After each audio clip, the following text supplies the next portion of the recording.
سلام، ستړی مشې. وعلیکم سلام، خیر اوسې. ته نن خاموشه غوندې یې، خیر خو دی؟ اوس زه کله خوشحال یم. نه خو بیا هم نن بیخي بل ډول ښکاري. څه خبره خو شته ووایه. اوشته ووایم؟ خو ووایه څه خبره ده. زه فکر کوم لکه چې تا بایلم. دا څه وایې؟ ولې دې دا خبره وکړه؟ ځکه چې حقیقت دی. خو ولې غلطي څه ده؟ زما څه غلطي ده؟ نه نه نه نه، ستا غلطي نه ده. ښه بیا څه دې ووایه؟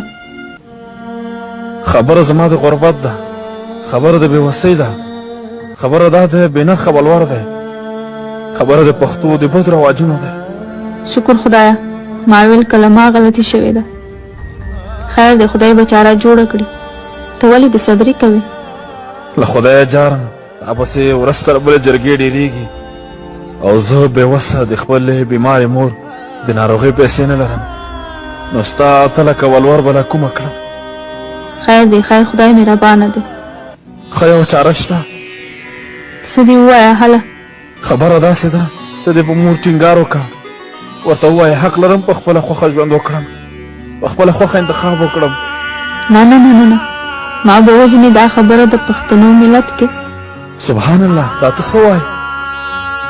اوف، بیا نو زه څه وکړم؟ ته ووایه، کومه بله لار شته؟ زه څه ووایم؟ صبر ولره، خدای به څه چاره جوړه کړي. له خدایه جار شم، زه لاړم، کوشش کوم څه چاره جوړه کړم. صبر، په ځان دې پام کوه. پام د څه لپاره وکړم؟ ولې وکړم؟